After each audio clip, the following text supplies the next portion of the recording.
This is AK reminding you to, yo, subscribe to the show. Welcome to the program, folks, as today marks a very large day in the recruiting world as the number one cornerback in the Pelican State, Jordan Matthews, is set to make his commitment. The cornerback position is a coveted position in the world of football as you are out one-on-one in an island, mano-a-mano, man against man with just a wide receiver in space and the football floating through the air with time and opportunity. And with today's offenses and skill sets of wide receivers, you need someone with the athletic ability to match that skill set and the brain to match that offensive coordinator. Checkmate for check pawn. With that being said, Jordan Matthews, the highly coveted cornerback out of Woodlawn High School, is set to make his commitment today. And the top three suitors are the Wolverines out of the Big Ten of Michigan, the Tennessee Volunteers, of course, out of the SEC, and making a transition from the Big 12 to the SEC in some time is going to be the Texas Longhorns as they set to complete the trifecta of the top suitors for this top-rated cornerback. And whenever we're talking about Jordan Matthews, he's set to make his decision today, August 15th. Jordan Matthews has a plus frame, already being 6 foot tall and a longer wingspan than his length. And he is a little bit on the lighter side as he is 165 pounds, but he does have excellent verified track times as he has two track times that are 10.65 in the 100 meters, doubling up in the 200 meters as well as a 5A track champion for the great state of Louisiana. Jordan Matthews has made his scene on the football field, made his scene on the track field, and now is looking to make his splash commitment to the University of Michigan, the University of Tennessee, or on the 40 acres for the Longhorns. And let's dive right into those three suitors and see what they offer for the four-star cornerback from Louisiana. Michigan is currently 28th overall in the recruiting rankings. They hold 13 commits, and with that being said, not a one of them plays in the defensive backfield. Not one cornerback or one safeties on the Michigan Wolverines. A couple things they do have coming for them is they are the defending Big Ten champs. Made a big time push, made a big time commitment to their program and their fans as they did finally beat their rivals, the Ohio State Buckeyes, just this past year for the first time in what absolutely seems forever. A couple of negatives that they got going on is Jim Harbaugh attempted to leave after this past season. Tried to pick it up, pack it up, and go on to the NFL, which, of course, if you're trying to build a team, you're trying to build a squad, you're trying to get commitments from players from other universities, especially other kids from out of state, you're going to be looking for a little bit more stability, and this is not necessarily a really good look going forward. The second suitor is going to be Tennessee. They are going to be currently 11th overall in the recruiting rankings. And when I'm talking about the recruiting rankings, I'm talking about the overall recruiting rankings composite that is compiled by all the major recruiting sites, right? You have Rivals, ESPN, and 247 Sports. If you're talking about the best, the creme de la creme, I think 247 Sports is the number one in this area.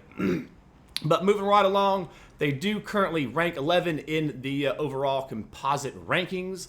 They hold 4 defensive back commitments already. They have 3 safeties and 1 corner. So they're already going to have some defensive backs in the fold for the Tennessee Volunteers. So Jordan Matthews possibly going to have some internal ability to move up the depth chart within his own recruiting class in the class of 23 for the defensive side of the ball for the Tennessee Volunteers. With that being said, a couple of positives that the Tennessee Volunteers do have going for them on the offensive side of the ball. They are most definitely clicking under second-year head coach, I believe, Josh Heupel. They appear to be trending up. They do appear to be scoring lots of points, making lots of headway on the offensive side of the ball. They do hold a 5-star quarterback commitment from Nicholas Imoleva, who is going to be, without a doubt, a highly touted and a very highly coveted prospect from the great state of California. A couple of negatives that they do have holding their way, a couple of roadblocks, some recruiting negative and negatives talking about the program overall for the Tennessee Volunteers, is they're still recovering from that recruiting scandal from the previous staff. That was a major deal. They had multiple level 1 infractions. I believe 19 is the number that's in the top of my head for level 1 infractions, which is going to be a major infraction that was levied by the NC2A on the Tennessee Volunteers. So that's going to be some things that negative that can be impact the program negatively, both by on the field and also off the field, excuse me, whenever you're trying to get commitments from other players. Other universities can talk about negatively about how the impact that this will have on the Tennessee program going forward, i.e. all the 19 sanctions that were levied down by the NCAA just this past season.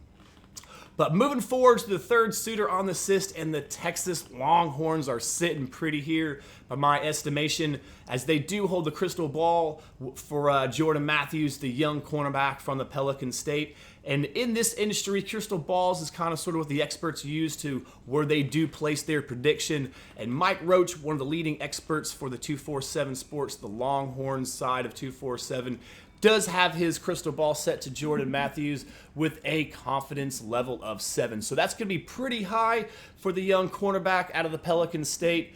But let's go ahead and talk about the Texas Longhorns, where they sit in the recruiting ranks this past year. They currently have 22 commits in the class of 2023, so they are without a doubt moving in the recruiting rankings. They're pretty full of the defensive backfield, as they do hold three defensive back commits already, 2 commits and 1 cornerback. A couple of things that they do have going for them is they are trending up on the recruiting trail, as we can talk about. They are 3rd overall by the 247 Sports composite rankings. So just going to have, I believe, Alabama and Notre Dame is sitting number 2 right now. So Alabama 1, Notre Dame 2, and then just following that up is going to be the Texas Longhorns. So they are trending up there. Something else they do have going for them is the arch effect, right? Many players from many different states across the nation know the Manning brand. They know what they're dealing with whenever you're talking about Arch Manning, and they want to be in the recruiting class and play with potentially Arch Manning. And that's going to be on the offensive side of the ball for offensive linemen, running back, and especially wide receivers. But it's also going to transition and have effect on the defensive side of the ball, as everybody just wants to be a part of the winner and that winning brand, right? So the Arch effect, getting other top prospects in on board, is going to be a major factor for the Texas Longhorns, and a positive contributing factor, I believe, in the Jordan Matthews recruitment. Sark's explosive offense is trending up with the NFL talent. Wide receivers are wanting to play in his offense, which is attracting other skill positions, just like I did say, which is attracting more talented other players to the Texas Longhorns. And before we go any further in this video, if you have withstood 5 minutes of me talking, would you please drop a like to this video, subscribe to the channel, as it helps me produce more content and get better content out to you faster. It helps me be a little bit more motivated, to be quite honest with you, to make better and more videos more frequently.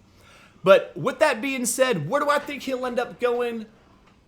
I think the Texas Longhorns are going to be the choice. I believe the long-time commit crystal ball, all the way back from the spring, I believe is whenever Mike Roach put in his crystal ball prediction. He's been trending at the University of Texas. He often speaks whenever I read articles about Jordan Matthews, about what is most important to him is going to be consistently, and the commitment and the amount of love that he has received from the Texas Longhorns, and they have always been a keepsake in the back of his mind for his recruitment. They've been very loyal to Jordan Matthews, and that's what is going to be very, very important to this 4-star recruit, is loyalty. And without a doubt, he has been loyal to the University of Texas Longhorns. And as you can see, as my shoulder here, it's time to go swimming. So with that being said, Who do you think it's going to be? You think it's going to be the Volunteers? You think it's going to be the Wolverines of Michigan? Or do you, in fact, go with the 247 Sports recruiting rankings? And do you think that Jordan Matthews will pick the Longhorns? Keep your head in your swivel, your eyes on Texas. Hook 'em up. This is AK reminding you to, yo, subscribe to the show.